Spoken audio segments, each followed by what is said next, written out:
Hello, friends, and welcome back to Mark My Brain. Today's topic will be building habits as a tool for change.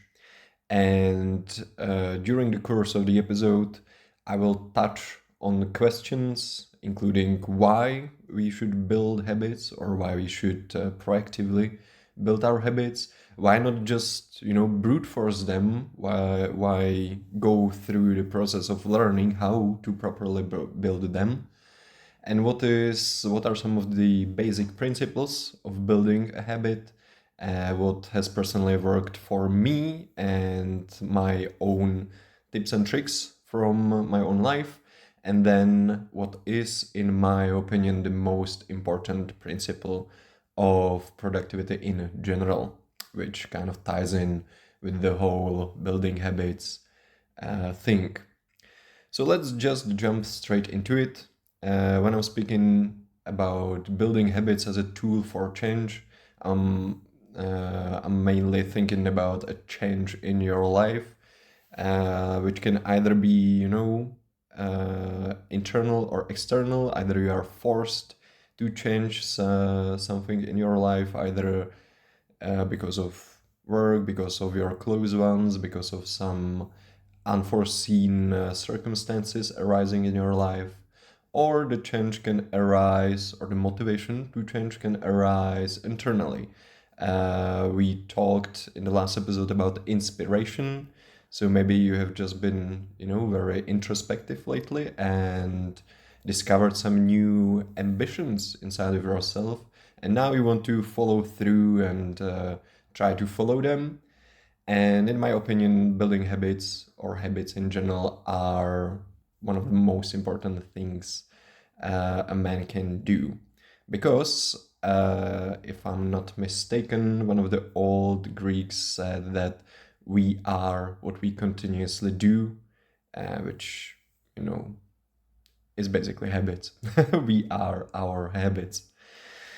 So let's talk a bit more in detail about them. So why not just brute force the change, so to speak? I want to become a marathon runner, so why not just, brute force it and go for a 20-mile run tomorrow morning and do it every day after that? Because not only does that require extreme discipline and willpower, which you might have or may not have, but usually when you want to build a habit, you are building a lifestyle. As we talked about, you are what you continuously do. You are your habits. So it's not just about doing the thing; it's about building a lifestyle. And I'm not sure if I want my life to just be brute forced, if you know what I mean. That doesn't kind of seem right. Of course, there is a time and place for such extremes, for the show of discipline and willpower. It can also be a great challenge if you want to put that on yourself, sometimes even necessary. But with habits, I think that it's smarter to focus on longevity, or maybe more precisely on consistency of them, than just the mere intensity. That's kind of my kind of long intro into why make the effort to build habits properly. And I can give you the example of consistency versus intensity from my own life. For example, I really enjoy working out in the gym, but in the past, when I was starting out, I had the problem that every time I went to the gym, I said to myself, okay, I'm already here. Let's just push myself to the absolute limit. And it felt good from a certain point, but it also just totally ruined me for the next couple of days. Almost couldn't move, and almost every time I put such extreme intensity into my workouts, I don't know, I hurt my traps, usually, or some other muscle, and then I couldn't, for example, really properly work out for the next week or two. So, the intensity coming from a good place with good intention, it unfortunately did more damage than good, I think. It would have been better for me to just focus on going, for example, every other day to the gym and not doing the absolute maximum I can do, but maybe 90%, so I have proper recovery, I can do it over a long period of time without the threat of injury. And yeah, I think that's a great example of the consistency versus intensity. It's also worth mentioning that these intense workouts, although I felt like great in the moment I did them, because there is some fun in the intensity, they never really brought me the results I was looking for. Those, I think, also come with the consistency. So first thing, about building a habit, I think one of the most important thing is considering the resistance you have towards doing a certain thing. The basic principle is that you should try to make good habits easy to do with the least amount of resistance. And of course, it goes the other way around too. Make the bad habits you want to get rid of hard to do, build some resistance there. How can something like that look like? For example, if you want to start running consistently, make the small effort to prepare each day beforehand. For example, prepare your running shoes, your running clothes. So if you want to go for a run every morning, you don't have to, search for these things or choose the clothing in the morning when it can be much more difficult. You see even the smaller things as sort of an obstacle, but if you prepare it beforehand, the day before, it's much more easier. You just, you wake up, you slip into those, and you just go for the run. There's much less resistance. The same thing I think can be said about, for example, eating healthy. It's very hard to eat healthy if you decide in the moment, okay, I want to eat healthy, but without any plan, any preparation. What should I do? And if you're somewhere in the city, in the work, at university, for example, then it's hard, unless you again make the small effort and do a meal prep, for example, and then eating healthy becomes much, much more easier. You prepare your healthy meals the day before, and the next day you just reap the rewards. You eat it. You don't have to worry about what should I eat, where should I eat if I want to eat healthy, stuff like that, and it becomes much more easier. I think that's a very important principle. Playing around with the resistance, which also worked tremendously in my own life. And of course, we touched that it goes the other way around. If you have a bad habit you want to get rid of, try to build as much resistance around it as possible, so it is as difficult for you to do the bad habit as it can be. For example, me, I'm a big procrastinator, always scrolling Instagram, or I have the tendency to do it. So if I need to focus, I need to study, I need to work, I just put my phone ideally in the other room. If that's not possible, I put it on the other side of the room, so it's just not around me. I can't reach it easily. And then, even though I might have the tendency, even the muscle memory to just reach for the phone and just see the stories of my friends, it's not around. I can't do it, so I just focus on the work. And it becomes much more easier to overcome this procrastination or the chronic scrolling on social media if you make this small effort, just throw the phone on the other side of the room, and a lot of headache just goes away because you don't have to worry about it anymore. So for me, for example, this principle was extremely helpful. Last thing I want to mention regarding the resistance, I think it can also mean changing your social environment. Try to be around people who have the habits you want to have, because then it's of course much more easier to do it, especially if the other ones are encouraging you. And it can also mean distancing yourself from people who you know will encourage your bad habits. Or if you have, for example, a group of friends that every time you hang out, you do something you're not proud of, you just get blackout drunk, and you know that it's just not how you want to be. Maybe it's time to think about not joining these hangouts, for example, of course. So that's resistance, a big thing, I think.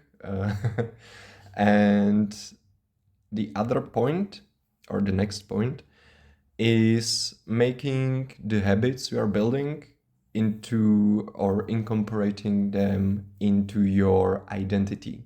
I sort of touched on that in the beginning, because when you are building your habits, you're sort of building your life.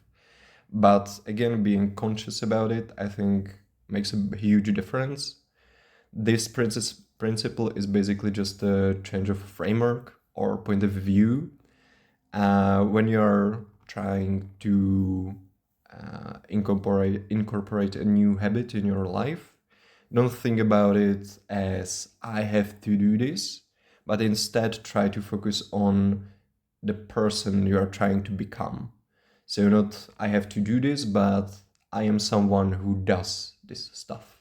As an example, if you are trying to exercise regularly, try not to think about it in terms of I have to go exercise today because I want to get in shape, but maybe more in terms of I'm someone who exercises and does sports regularly.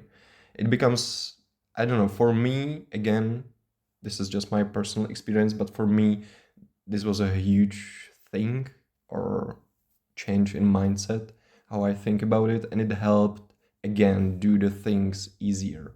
It was then easier to just slip into the good habits because I'm someone who does these things. So of course I will do it. It's not something you are trying to break yourself over, but you are already someone who does these things. Or if you think about yourself as someone who does these things, it will become easier to do them. Another example can be not to think about your university assignments in terms of I have to do my part of the assignment because others told me to, but maybe in terms of I am a reliable person and a good team member, so of course I will do it. I hope that you can feel the difference, because for me, for example, it's huge. And last but not least, I also want to talk about scale when building a new habits, especially if the effort to build a new habit follows some intense motivation, or you get inspired to do something. It can be very easy to just focus on the big goals, and you are trying to do as much as you can and achieve as much as you can, which again, there is a time and place for that. But I would again emphasize that consistency is much more important than intensity, and you can sort of get burnt out very quickly if you just focus on the sheer amount of work or on the sheer intensity of it. So don't be afraid, or maybe don't be ashamed to start small. It can be something like, I'll just do 10 minutes of reading every day, or I just do 10 squats every day, or every time I wake up, I just do one push-up. But it's the process of ingraining that habit into your lifestyle, which is much more important than how much of the stuff you actually do. Because of course, with the intensity, you can play around after that. If you're building a habit, it's probably for a long period of time. It's not something you want to do for a week. Then I doubt it's a habit. So you will have plenty of time to change how much of something you do. If you read for 10 minutes or if you read for an hour, you can slowly work yourself towards that.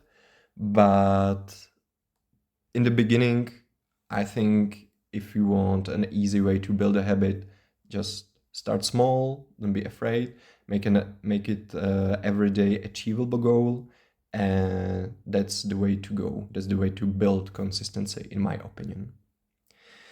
Now, on the part what personally was a great help to me when building a habits, or some just tips and tricks from my own life, I really enjoy doing to-do lists.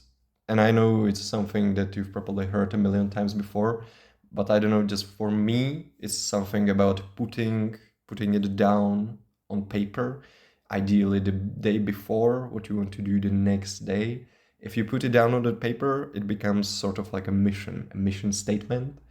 And then even if you are, I don't know, procrastinating, or you're not really feeling, I don't really want to do the thing, just because it's on the piece of paper, something just pushes you towards doing it. Or at least in my case, that's how it works.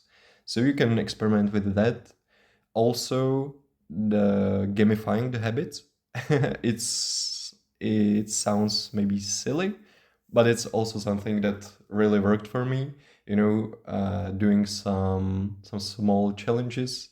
For example, if I told myself I want to move around more, or I want to do more exercise, I just made myself a promise or a little challenge that for every episode of a series I'll watch, I'll do 20 squats.